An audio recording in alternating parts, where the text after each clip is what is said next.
ஆதவன் TV நேயர்கள் அனைவருக்கும் மீண்டும் ஒரு முறை சந்தோஷமான வணக்கம். இன்றைய தினமும் சிறப்பான ஒரு நேர்காணலில் உங்க எல்லாரையுமே சந்திக்கிறது ரொம்ப மகிழ்ச்சியாக இருக்கிறது. இந்த நேர்காணல் சிறப்பாக இருக்க போகிறது. காரணம், எங்களுடைய கலையகத்துக்கு வருகை தந்திருக்கக்கூடிய நபரும் அவ்வளவு சிறப்பு பொருந்திய ஒருத்தங்க. பெண்களினுடைய முன்னேற்றம் குறித்து தொடர்ச்சியாக குரல் எழுப்பிக் கொண்டிருக்கக்கூடிய சமூக ஆர்வலர் ஒருவர் இன்றைய தினம் எங்களுடைய கலையகத்துக்கு வருகை தந்திருக்காங்க. மாதவ கலா மாதவன் அவர்கள், வணக்கம். வணக்கம். ரொம்ப சந்தோஷம் இன்னைக்கு எங்களுடைய ஆதவன் கலையகத்துக்கு நீங்க வருகை தந்தது மேம். நன்றி. எனக்கும் ரொம்ப சந்தோஷம் உங்கள் அனைவரையும் மீண்டும் ஒரு முறை சந்திப்பது.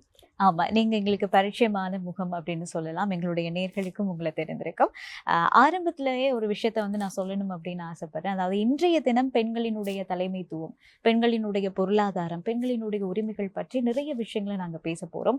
கண்டிப்பாக ஒரு பெண் என்ற ரீதியில உங்ககிட்ட கேள்வி கேட்கறது எனக்குமே ரொம்ப சந்தோஷமாக இருக்கிறது. இந்த சந்தோஷம் எங்களுடைய நேர்களுக்கும் இருக்கும் அப்படின்னு நினைக்கிறேன். காரணம், இந்த நேர்காணல் வெறுமனே நேர்காணல் அப்படின்றதையும் தாண்டி ஒரு சிறப்பான கலந்துரையாடலாக இருக்க போகிறது. இது எத்தனையோ பெண்களினுடைய வாழ்க்கையில் விழிப்புணர்வை ஏற்படுத்தக்கூடிய ஒரு அரை மணித்தியாலமாக நிச்சயமாக இது இருக்கும் அப்படின்னு நான் நம்புறேன்.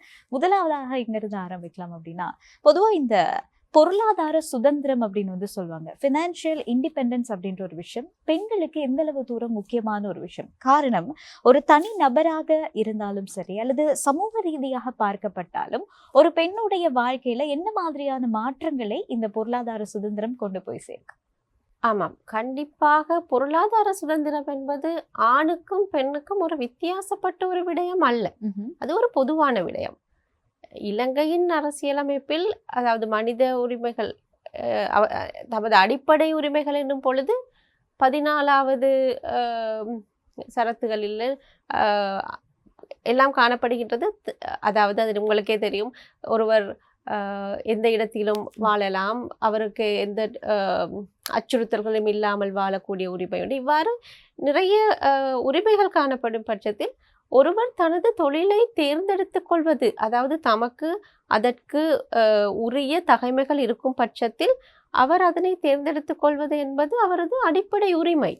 ஆகவே அது ஒரு வேறுபட்ட ஒரு விடயம் இல்லை. ஆனால் பெண்களுக்கு அதற்கு காணப்படும் பலதரப்பட்ட சவால்கள் காரணமாக இருக்கும்.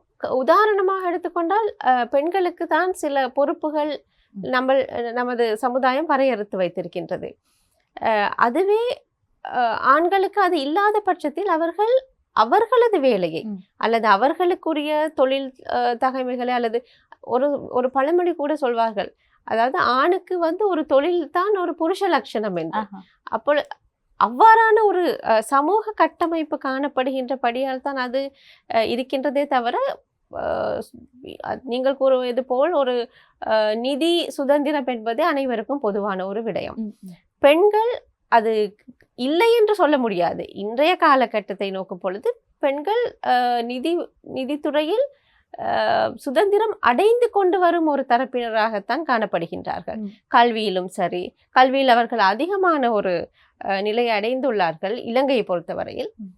அவ்வாறு பார்க்கும் பொழுது அவர்கள் சுதந்திரம் அடைந்து கொண்டு வருகின்றார்கள். ஆனால் அவர்களுக்கு தேவையான அடிப்படை கட்டமைப்புகள் மாற்றப்பட வேண்டிய அவசியம் காணப்படுகின்றது. அது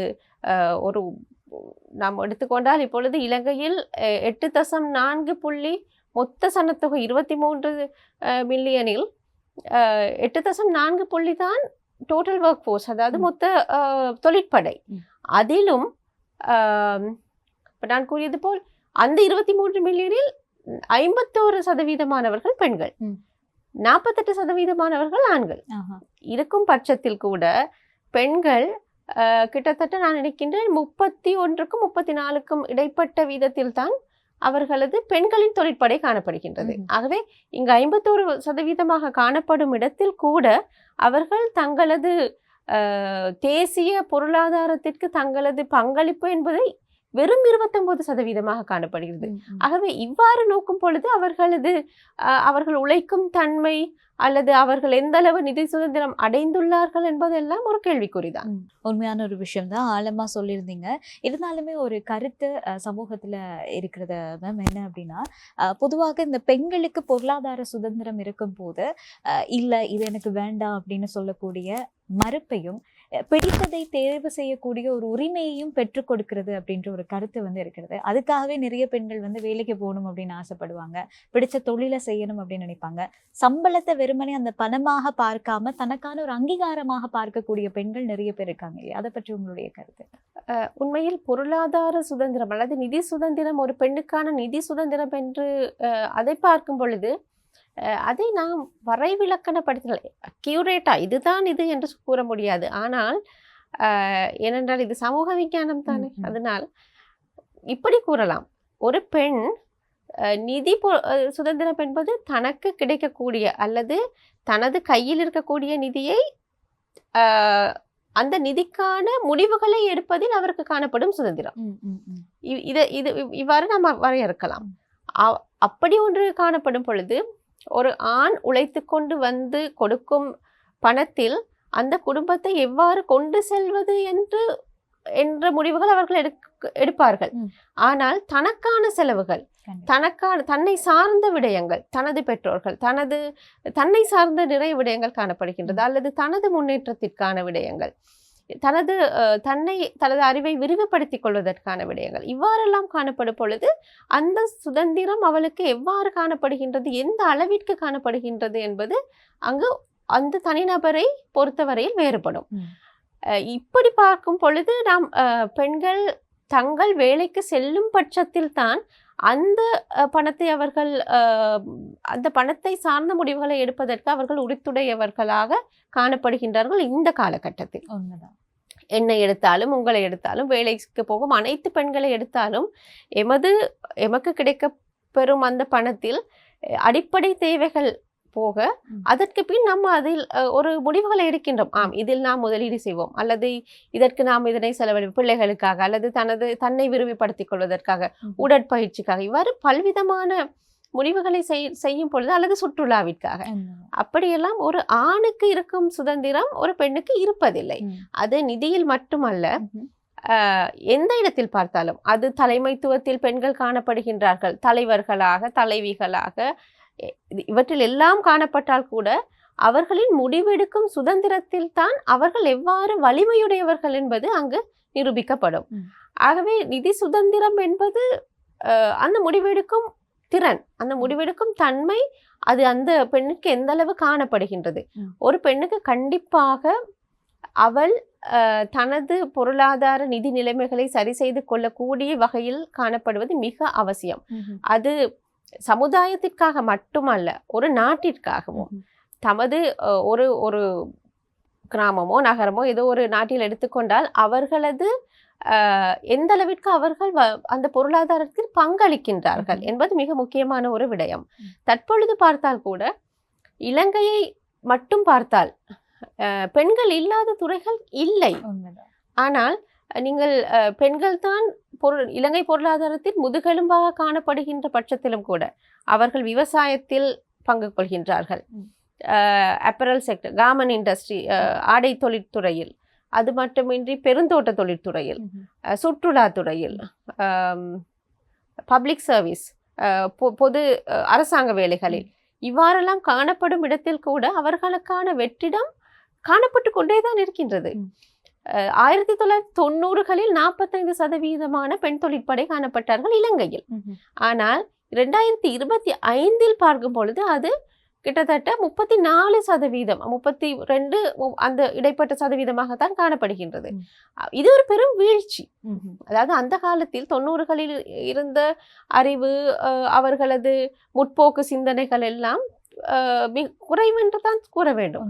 தற்பொழுது அதெல்லாம் அதிகரித்திருக்கும் பட்சத்தில் கூட ஏன் அது வீழ்ச்சி அடைந்தது 32% என்று பார்க்கும் பொழுது பல்வேறு காரணிகள் நாம் சிந்திக்கக்கூடியதாக இருக்கும். ஒன்று, அவர்களுக்கான அந்த அடிப்படை கட்டமைப்பில் மாற்றமின்மை, இவ்வாறான விடயங்கள் அதில் காணப்படுகின்றது. ஆகவே ஒரு பெண்ணுக்கு நிதி சுதந்திரம் என்பது முக்கியம். அதே போல் தாம் வேலை செய்து ஒரு பொருளாதாரத்திற்கு, குடும்பத்திற்கு, சமுதாயத்திற்கு, அந்த நாட்டிற்கு பங்களிப்பு செய்பவளாக கண்டிப்பாக இருக்க வேண்டும். உண்மைதான். நீங்க சொல்லக்கூடிய விஷயத்துல இருந்து எனக்கு புரியக்கூடிய ஒரு விஷயம் என்ன அப்படின்னா, ஒரு பெண்ணினுடைய பொருளாதார பங்களிப்பு ஒரு குடும்பத்துக்கு எந்த அளவு தூரம் முக்கியமோ, அதே போல ஒரு நாட்டினுடைய வளர்ச்சிக்கும் பெண்களினுடைய உழைப்பு இன்றியமையாத ஒரு விஷயமாக இருக்கிறது அப்படின்றத வந்து ரொம்ப தெளிவாக சொல்லியிருக்கீங்க. பொதுவாகவே நம்ம எல்லாருக்குமே தெரியும் மேம், பெண்கள் அப்படின்னாலே பொறுப்புகள் வந்து அவங்களுக்கு அதிகம் அப்படின்னு சொல்லலாம். குடும்பத்தை நிர்வகிக்கணும், பிள்ளைகளை பார்க்கணும், குடும்பத்தையும் சரியான முறையில் நிர்வகித்து கொண்டு வேலை தலங்கள்ல போய் அங்க இருக்கக்கூடிய பணிச்சுமையையும் சரியான முறையில செய்து கொண்டு வருவாங்க. இப்படி இருக்கும் போது இருந்தாலுமே கூட இந்த பொருளாதார அங்கீகாரம் சரியான முறையில பெண்களுக்கு கிடைக்கலையோ அப்படின்ற ஒரு கேள்விக்குறி வந்து இருக்கிறது. அதை பற்றி கொஞ்சம் சொல்ல முடியும்? பெண்கள் எல்லா துறைகளிலும் காணப்பட்டாலும் கூட பெண்களுக்கான ஒரு அங்கீகாரம் கிடைப்பது என்பது மிகவும் ஒரு அரிதான விடயம். அதாவது நமது சமுதாய கட்டமைப்பு, கலாச்சாரம், பண்பாடுகள் அல்லது நாம் முக்கியமாக தமிழ் பெண்கள் வளர்ந்த ஒரு சூழல், அவர்களுக்கு குடும்பத்தில் காணப்படுகின்ற பொறுப்புகள். ஏனென்றால் அந்த காலத்தில் எம்மை விட அதிகமான பொறுப்புகளை சுமந்தார்கள் பெண்கள். ஆனால் அவர்கள் இரட்டை பொறுப்புகளை சுமக்கவில்லை. அதாவது வேலைக்கு செல்லும் பொறுப்பும் வீட்டிற்கு வந்து மறுபடியும், அதாவது வேலைக்கு சென்று மீண்டும் வேலைக்கு வருபவள் தான் பெண். அவ்வாறான சூழல் அவர்கள் காணப்படவில்லை. அப்பொழுது அந்த குடும்ப கட்டுக்கோப்பான ஒரு, அதாவது ஒரு ஸ்ட்ரக்சர்டான ஒரு கட்டமைப்பிற்குட்பட்ட ஒரு குடும்பமாக அமைந்திருந்தது. ஆனால் அதன் பிறகு பெண்கள், உங்களுக்கு தெரியும், இலங்கை எடுத்துக்கொண்டால் கூட தெற்கு ஆசியாவில் பார்க்கும் பொழுது பெண்களின், அதாவது நமது லிட்டரசி கல்வியறிவு மட்டம் அதிகம். பெண்களின் கல்வியறிவு, சாதாரணமாக கல்வியறிவு 92% இருக்கும் பட்சத்தில் கூட பெண்களின் கல்வியறிவு 91% காணப்படுகிறது.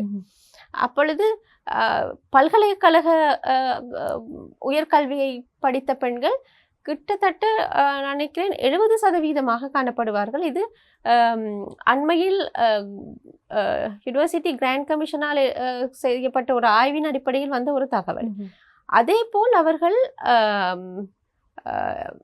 அவர்களது மாஸ்டர்ஸ், அவர்களது முதுகலை மாணி பட்டங்களை எடுக்கும் பொழுது அந்த வீதம் கூட கிட்டத்தட்ட 30 அந்த மாதிரி சதவீதத்தில் காணப்படுகிறது. அப்பொழுது அவர்கள் கல்வியறிவில் சளைத்தவர்கள் அல்ல. இருப்பினும் அவர்கள் வேலைக்கு போகும் அந்த அளவு மிக குறைவு. ஒன்று, அவர்கள் நாம் சாதாரணமாக எடுத்துக்கொண்டால் சாதாரண தரத்திற்கு பின் பெண்கள் அதிகமாக, நான் கொழும்பை பற்றி கதைக்கவில்லை, கொழும்புக்கு அப்பாற்பட்ட பிரதேசங்களில் சாதாரண தரத்தின் பிறகு அவர்கள் கல்வியை கைவிடுவார்கள், அல்லது உயர்தரத்திற்கு பிறகு அவர்கள் கைவிடுவார்கள். சில நேரங்கள் திருமணமாக மட்டும் ஒரு சில தொழில்களை புரிவார்கள், அதற்கு பின் அதனை கைவிடுவார்கள். இவ்வாறு பெண்கள் ஒரு தனது ஏதோ ஒரு கட்டமைப்பின் காரணமாக, ஏதோ ஒரு அழுத்தத்தின் காரணமாக அவளது வேலையை விடும் ஒரு நிலை காணப்படுகின்றது. அரசாங்க வேலைகளை கூட கைவிட்டவர்கள் அதிகமாக காணப்படுகிறார்கள் ஒரு குழந்தை வந்ததற்கு பின். அதற்கு எல்லாம் காரணம் அந்த எப்பொழுதுமே அந்த குடும்பத்தையோ அல்லது பெண்ணையோ அல்லது அப்படி நாம் அவர்களை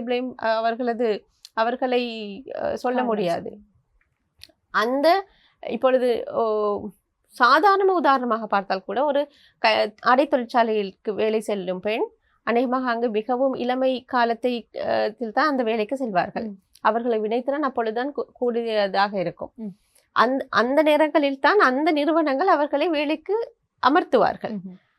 அப்பொழுது அவர்கள் ஒரு திருமணத்திற்கு பின், குழந்தைக்கு பின் அந்த வேலையை விட்டு விடுவார்கள், அல்லது திருமணத்திற்கு பின் அதனை விட்டு விடுவார்கள். காரணம், அவர்களுக்கு ஒரு குழந்தை வந்ததன் பிறகு அந்த குழந்தையை பராமரிப்பதற்கான நேரம் கிடைப்பதில்லை அவர்களுக்கு. ஏன்னா காலையில் உங்களுக்கு நம் அனைவருக்கும் தெரியும் 8 மணி தொடக்கம் மாலை 6 மணி, சில நேரம் ஓவர் டைம் மேலதிக வேலை நேரங்கள் காணப்பட்டால் 8 மணி 9 மணி என்று அவர்களுக்கு அந்த ஆர்டர்ஸ் என்ற ஒரு டார்கெட் முறைகளுக்கு தான் அவர்கள் தொழில் புரிவார்கள்.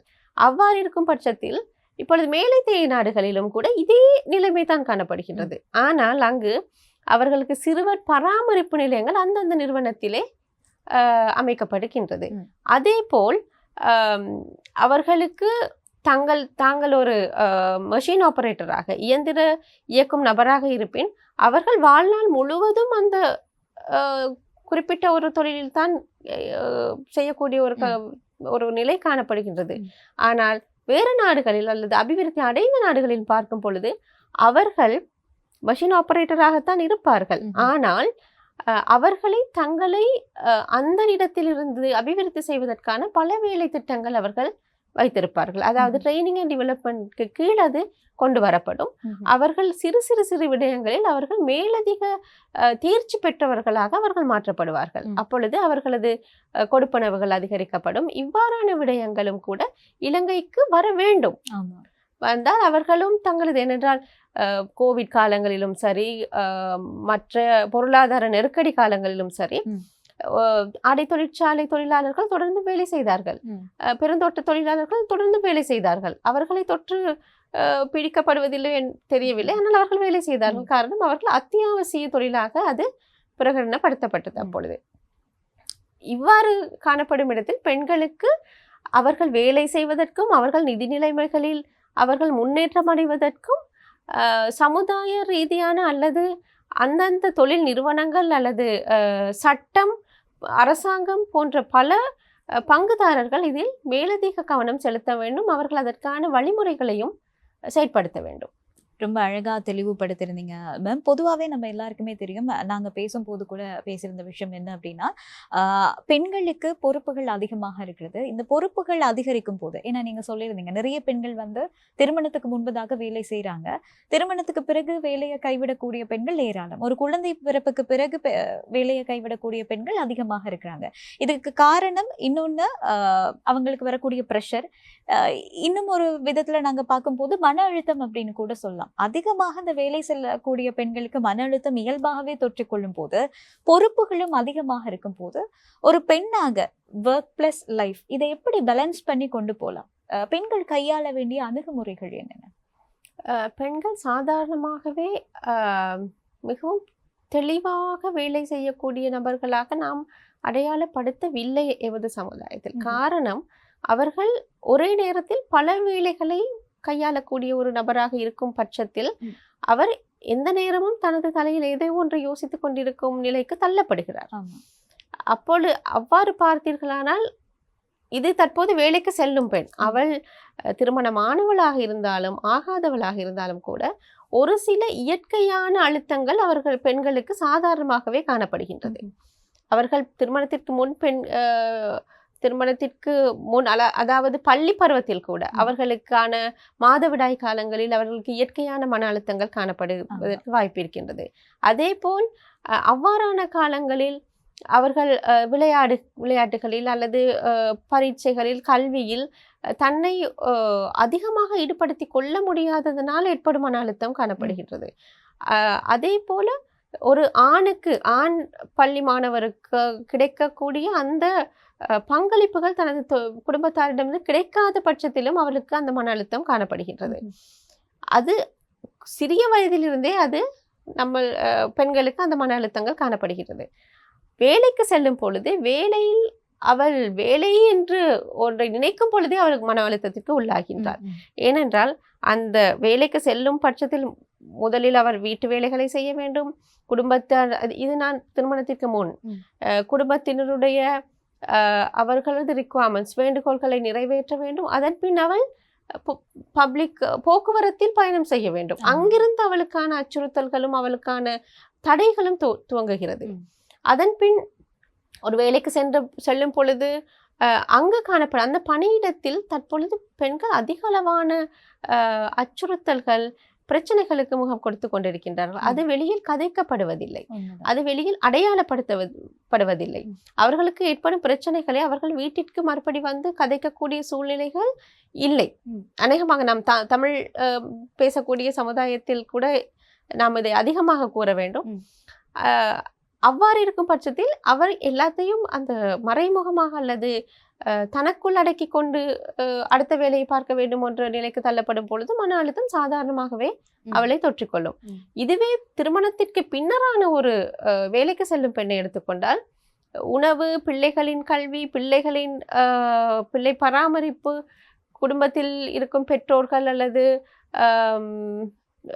மாமியார் மாமனார் அவர்களின் அந்த குடும்ப சூழலை, அவர்களை பராமரிப்பு, ஷாப்பிங், எல்லாவற்றையும் செய்யும் ஒரு நிலைக்கு தள்ளப்படும் பொழுது அவள் வைத்தியராக, ஆசிரியையாக எல்லாம் ஒரு ரோல் அவள் ப்ளே பண்ணக்கூடிய ஒரு விடயம் காணப்படுகிறது. அப்பொழுது அவள் மன அழுத்தத்திற்கு ஆளாகாமல் இருந்தால்தான் அது அதிசயம். ஆளானால் அது அதிசயம் இல்லை. ஆக அவர்கள் பெண்கள் தங்களை இதிலிருந்து விடுவித்துக் கொள்வதற்கு அது பெண்கள் அவளுக்கு அப்படி நிகழ்ந்தது இவளுக்கு அது இல்லை. நாம் ஒவ்வொருவரும் தினசரி அதற்கு முகம் கொடுத்து கொண்டிருக்கின்றோம். எம்மை எவ்வாறு நாம் கையாள்வது என்பதுதான் அதில் இருக்கின்ற பெரிய ஒரு பிரச்சனை. குடும்பத்தாரும் நமது நான் ஆரம்பத்தில் கூறியது போல் பங்குதாரர்கள் காணப்படுகின்றார்கள். இவர்கள் அனைவரும் இதற்கு ஒத்துழைத்தால் தான் ஒரு பெண் தனது தொழிலை சாதாரணமாக செய்ய முடியும். இது ஆணுக்கும் பெண்ணுக்கும் வித்தியாசப்பட்டது இல்லை. ஏனென்றால் ஒரு ஆண் தொழிலுக்கு சென்று வந்தவுடன் அவர் நாமும் கண்டிருக்கிறோம், நமது பெற்றோரோ தந்தை வந்தவுடன் அவர் மேலதிகமான வேலைகளை ஒரு கணினியை வைத்துக்கொண்டு செய்வார், அல்லது அவருக்கு மனதை இலகுப்படுத்திக் கொள்வதற்காக அவர்கள் விவசாயத்தில் ஈடுபடுவார்கள், அல்லது பேப்பர் படிப்பார்கள், டிவி பார்ப்பார்கள். ஆனால் பெண் வந்தவுடன் அடுத்த வேளையில் தான் இறங்க வேண்டிய அந்த அழுத்தம், பிள்ளைகளை பார்த்தால் எரிஞ்சு விழுவது, இவையெல்லாம் மிக சாதாரணமான விடயம். ஆகவே இந்த சமுதாயம் அல்லது நான் கூறியது போல் இந்த பிள்ளை பராமரிப்பு நிலையங்கள், அதே போல் அவர்களுக்கு போக்குவரத்தில் காணப்படுகின்ற தடைகள், அதற்கான பாதுகாப்புகள் இவை காணப்பட வேண்டும். இப்பொழுது மிக அண்மை 2020 அதாவது ஜனவரி மாதம் 26 சட்டத்தில் ஒரு மறுசீரமைப்பு கொண்டு வந்தார்கள். அதில் கூட ஒரு பெண் இரவில் ஆரம்பத்தில் அது காணப்படவில்லை, இரவு வேளையில் அவர் அனுமதிக்கப்படுவார். அவர்களுக்கான போக்குவரத்து பாதுகாப்புகள் மற்றும் அவர்களுக்கான பணியிடத்தில் காணப்படும் பாதுகாப்புகள் வழங்கப்பட வேண்டும் என்று சட்டம் ஒரு மாற்றத்தை கொண்டு வந்தது. மிகவும் வரவேற்கத்தக்கது. ஆனால் இதிலும் அவர்களை எவ்வாறு வேலை வாங்குவது என்பதில் அந்த தொழில் தருணர்களின் சூட்சுமங்களும் இதில் காணப்படுகின்றது. ஆகவே இதை அறிந்து செயற்படுவது ஒரு பெண்ணுக்கு மிக முக்கியமாக அவர் கவனத்தில் கொள்ள வேண்டியது. நீங்கள் கேட்ட கேள்விக்கு மீண்டும் வருவோமானால், பெண்கள் மீது பிழைகள் காணப்படாது என்று நான் கூற முடியாது. அவர்கள் தங்களை கையாளக்கூடிய விதத்தில் தங்களது நேர அட்டவணைகளை அவர் சரி செய்து கொள்ளவும் வேண்டும்.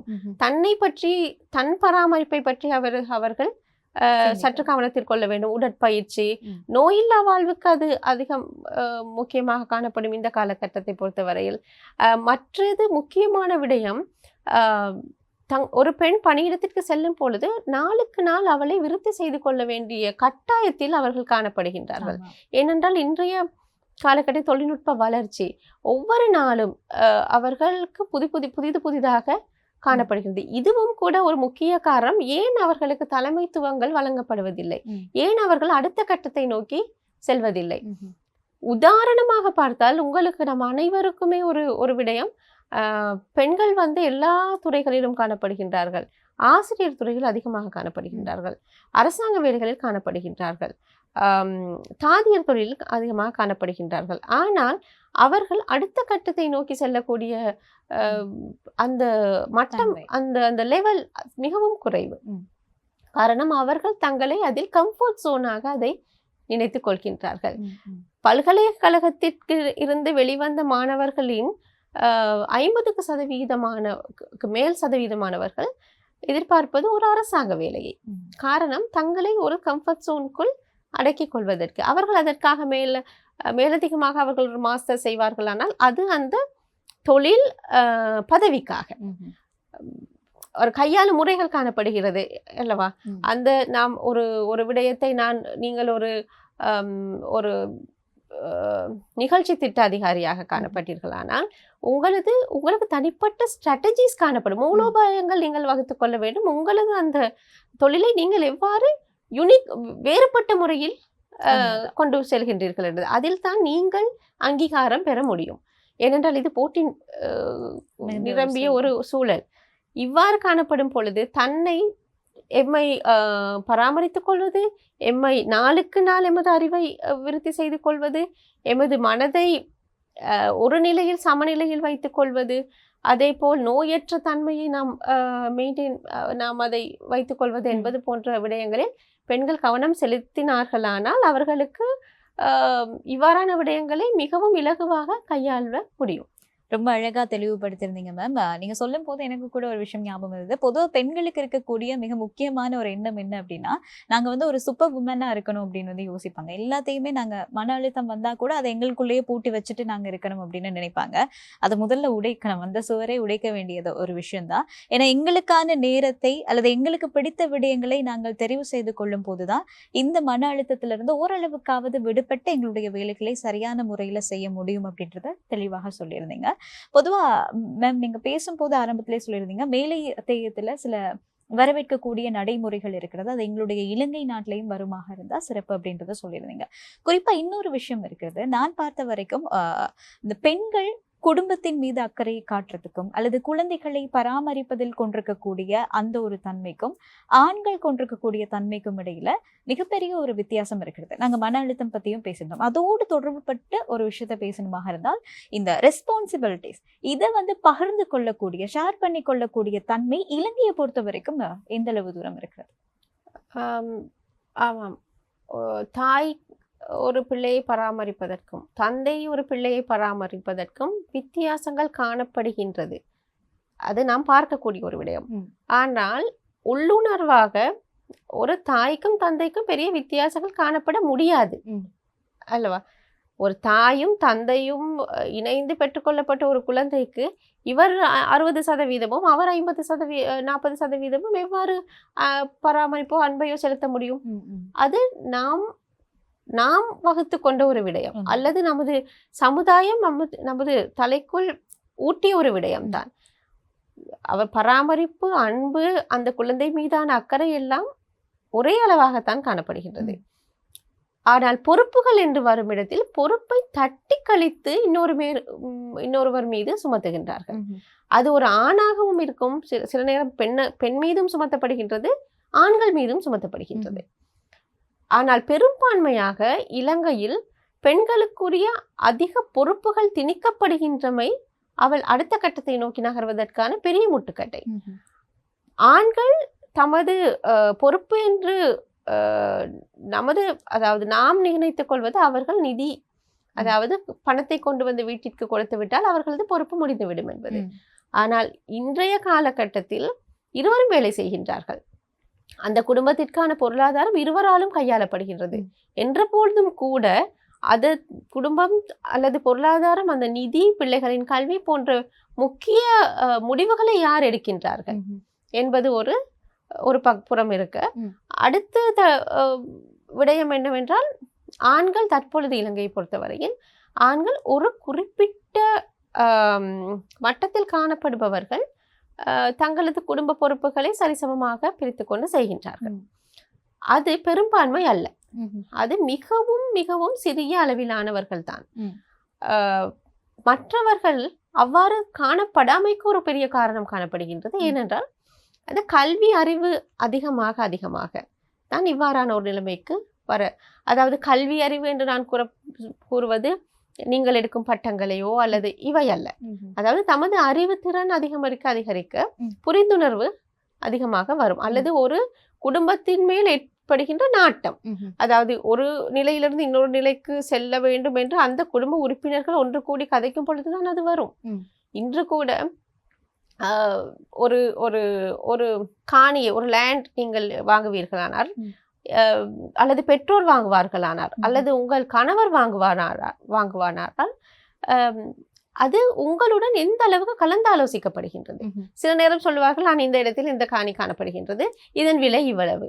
ஆனால் அதை தவிர்ந்த ஒரு காணி மீதான எத்தனை விடயங்கள் அங்கு செல்வாக்கு செலுத்தும் காரணிகள் இருந்தும் கூட அவ்வாறான பொறுப்புகள் உங்களுக்கு கொடுக்கப்படுவதில்லை. இதை கொஞ்சம் பார்த்து சொல்லுங்கள் என்றோ அல்லது இந்த விடயத்தை நீங்கள் கையாளுங்கள் என்றோ அல்லது இந்த அரசாங்க அலுவலகத்திற்கு சென்று இதனை நீங்கள் பரீட்சித்து பாருங்கள் என்று வழங்கப்படுவது மிகவும் குறைவு, மிக மிக குறைவு. இது பகிர்ந்து கொள்ளும் முறை அல்லது வேலையை பகிர்ந்து கொள்ளும் முறை அல்லது ஒரு பெண் அதற்கான அறிவை உடையவள் அல்லது அவள் அந்த வேலைகளை செய்து கொள்ளக்கூடியவள் என்ற நம்பிக்கை அந்த குடும்பத்திற்கு மிக குறைவான முறையில் காணப்படுவதும் அது ஒரு காரணம். இது அநேகமாக அதிகமாக பேசப்படுவதில்லை, ஆனால் இது இயல்பான ஒரு விடயம். பெண்கள் அந்த விடயத்தை பார்க்கும் பொழுது அந்த பொறுப்புகள் சரிசமமாக பகிர்ந்து கொள்ள வேண்டும். பெண்கள் அதிகமாக தற்பொழுது வீட்டில் இருக்கின்றார்கள். வீட்டில் இருந்து சிலர் சுயதொழில் செய்கின்றார்கள். பெரும்பான்மையானவர்கள் வீட்டில் தான் இருக்கின்றார்கள். வீட்டிலிருந்து அவர்கள் சும்மா இருப்பதில்லை. அவர்கள் அந்த குடும்பத்திற்கான வேலைகளை செய்கின்றார்கள். ஆனால் அதற்கு அவர்களுக்கு கட்டணம் செலுத்தப்படுவதில்லை. இது அன்பெய்ட் கேர் ஒர்க்கர்ஸ் என்று நாம் கூறுவோம். இருந்தாலும் கூட இவ்வாறான விடயங்கள் இல்லாது காணப்படும் இடத்தில் அவர்களுக்கு அந்த முடிவெடுக்கும் திறன்கள் சற்று குறைவடைகின்றது. ஆனால் ஒரு நாம் சொல்லுவோம் middle class, upper middle class என்று வரும் பொழுது நீங்கள் கூறியது போல் அந்த பகிர்ந்து கொள்ளக்கூடிய விடயம் தற்பொழுது காணப்படுகிறது. ஆனால் அதற்கு கீழ் நிலையில் உள்ளவர்கள் தற்பொழுதும் வீட்டு வன்முறைகள் அளவுக்கு அதிகமாக நிகழ்ந்து கொண்டு தான் இருக்கின்றன. இது எல்லாம் காரணம் இந்த ஒரு அறிவினை நாம் பெற்றுக்கொள்ளாது இருப்பது. அதைவிட மிகவும் ஒரு விடயத்தை நான் கூற விரும்புகிறேன். இலங்கையில் தற்பொழுது நிறைய கொள்கைகள் கொண்டு வரப்படுகின்றன. UN போன்ற நிறுவனங்களினாலோ அல்லது சர்வதேச அரசு சார்பற்ற நிறுவனங்களினாலோ அல்லது அரசாங்க நிறுவனங்களில் கூட நிறைய கொள்கைகள் அவர்கள் இயற்றுகின்றார்கள். ஆனால் பெண்களின் வலுவூட்டுவதற்காக, பெண்களை சுயதொழில் செய்வதற்காக, பெண்களின் நிதி நிலைமைகளை மேம்படுத்துவதற்காக என்று பலதரப்பட்ட வேலை நிகழ்வுகள் காணப்படுகிறது. ஆனால் இந்த கொள்கைகள் இந்த டார்கெட் குரூப், இந்த பெண்களை, அதாவது பெண்களை டார்கெட்டாக இலக்காக அவர்கள் கொண்டிருந்தால் இந்த பெண்களை அது சென்றடைவதில்லை. அடிமட்ட பெண்களை சென்றடைவதில்லை. அது அந்த கொள்கைகள் யாருக்காக இயற்றப்படுகின்றார்களோ, ஏனென்றால் இலங்கையில் எல்லாருமே அப்ப மிடில் கிளாஸ் ஆனவர்கள் இல்லை, மிடில் கிளாஸ் ஆனவர்கள் இல்லை. அவ்வாறு இருக்கும் பொழுது அந்த இயற்றப்பட்ட கொள்கைகள் அந்த உரிய நபருக்கு போய் சேர்வது இல்லை. ஏனென்றால் 56% வாக்கு உரிமை இன்று பெண்கள் பெற்றிருக்கும் பட்சத்தில் 21% பெண்களைத்தான் நாம் பாராளுமன்றத்திற்கு அனுப்பியுள்ளோம். அப்பொழுது இதிலிருந்து நாம் விளங்கிக் கொள்ளலாம், அந்த ஒரு சிறு முடிவை கூட நாம் அந்த குடும்பம் சொல்வதைத்தான் பெண்கள் கேட்க வேண்டிய நிலைக்கு தள்ளப்படுகின்றார்கள். ஆக இந்த முடிவெடுக்கும் முறை, இந்த நிதி நிலைமைகள் இதோடு தொடர்பு பட்டது தான் இந்த பெண்களின் அங்கீகாரமும் இந்த பொறுப்பு பகிர்வுகளும். உண்மையிலேயே ரொம்ப அழகா தெளிவா எங்களுக்கு விளங்கப்படுத்திருந்தீங்க மேம். இறுதியா ஒரே ஒரு வினா மட்டும் கேட்கலாம் அப்படின்னு நினைக்கிறேன். நிறைய பெண்களுக்கு திறமை இருக்கும், அது தெரிந்திருந்தாலுமே கூட சில இடங்கள்ல பெண்கள் எப்படி யோசிப்பாங்க அப்படின்னா, தன்மையிலேயே தனக்கு ஒரு சுய நம்பிக்கையை எழுந்துருவாங்க. என்னால இந்த பணியை செய்ய முடியுமா, இந்த பொறுப்பை ஏற்றுக்கொள்ள முடியுமா அப்படின்னு அவங்களுக்கே அவங்க மேல சந்தேகம் வந்துடும். அப்படி இருக்கக்கூடிய பெண்களுக்கு நீங்கள் வழங்கக்கூடிய ஆலோசனை என்ன? உண்மையில் அது நிறைய பெண்கள் அதை செய்வார்கள். நானும் அதை அடிக்கடி செய்யக்கூடிய ஒரு நபர் தான். நீங்கள் இது ஒரு தனிப்பட்ட முறையாக செய்யக்கூடிய ஒரு விடயம் தான். நாம் மதிப்பாய்வு செய்து கொள்வது. அது ஒரு 6 மாதத்திற்கு ஒரு முறையோ அல்லது 3 மாதத்திற்கு ஒரு முறையோ இவ்வாறான விடயங்களில் நாம் கவனம் செலுத்துவது மிக முக்கியம். அதாவது நாம் ஸ்வட் அனாலிசிஸ் என்று அதை கூறுவோம். எமது பலவீனங்கள், எமது பலன், எங்களுக்கு காணப்படுகின்ற வாய்ப்புகள் மற்றும் எங்களுக்கு காணப்படுகின்ற அச்சுறுத்தல்கள், இவற்றை 4 விதமாக பிரித்து அதை எமக்கு தெரியும், எமக்கு என்னவென்றால் இருக்கின்றது, அதை நாம் வெளியில் சொல்ல தேவையில்லை. உங்களுக்குள் அதனை நீங்கள் செய்து கொள்ளலாம். அதனை நீங்கள் யோசித்து எழுதும் பொழுது கூட எழுதிய பின் நீங்கள் பார்க்கலாம், இவ்வளவு விடயங்கள் எனக்குள் காணப்படுகின்றது. அது ஒரு பெண் கவிதை எழுதுபவர்களாக இருப்பார்கள், நன்றாக சமைப்பவர்களாக இருப்பார்கள். இன்று தொழிலுக்கு வெளியில் சென்று தான் தொழில் செய்ய வேண்டும் என்று கூட இல்லை. எத்தனையோ ரிமோட் ஜாப்ஸ் காணப்படுகின்றது. அதே போல் நீங்கள் அந்த சமூக ஊடகங்களினூடாக கூட நீங்கள் நிறைய விடயங்களை, உங்கள் வியாபாரமாக இருக்கட்டும், உங்களது தனிப்பட்ட கணக்குகளை வைத்திருந்து அதன் மூலம் வீடியோஸ் இவையெல்லாம் போடக்கூடிய ஒரு டிஜிட்டல் கிரியேட்டராக கூட நீங்கள் இருக்கும் பட்சத்தில் நீங்கள் இருந்த இடத்தில் இருந்து கொண்டே நீங்கள் சம்பாதிக்கலாம். அப்பொழுது அவர்களுக்கான வாய்ப்புகள் அதிகம். தங்களுடைய திறன்கள் என்னவென்று அறிந்து கொண்டால் வாய்ப்புகளை அவர்கள் உருவாக்கி கொள்ளலாம். இவ்வாறான ஒரு முறையை அவர்கள் ஒரு 6 மாதத்திற்கு ஒரு முறையோ அவ்வாறு செய்வார்களானால் அது மிக இலகுவாக தங்களை மேம்படுத்திக் கொள்வதற்கான ஒரு விடயம். அடுத்து தங்களை பார்த்து கொள்வது, பராமரித்துக் கொள்வது. தங்களுக்கு தெரியும், எமக்கு தெரியும் நாம் எவ்வாறு காணப்படுகின்றோம், எவ்வாறு எமது செயற்பாடுகள் காணப்படுகிறது, எமது உடல்நிலை எவ்வாறு காணப்படுகிறது, அவற்றை கொஞ்சம் கவனித்து உடற்பயிற்சி செய்வதோ அல்லது இவ்வாறான விடயங்கள் இப்போ யோகா காணப்படுகின்றது, மன அமைதிக்காக செய்யப்படும் நிறைய விடயங்கள் காணப்படுகிறது. இன்று நான் வரும் பொழுது கூட பார்த்து கொண்டு வந்து எனது தொலைபேசியில் ஒரு சில இடங்கள் காணப்படுகின்றது, எங்கு நீங்கள் ஒரு இடத்திற்கு சென்று பாட்டு பாடி உங்கள் மனதை இலகுப்படுத்திக் கொள்ளக்கூடிய ஒரு வழிமுறைகள். ஆனால் இவ்வாறு காணப்படுகின்றது.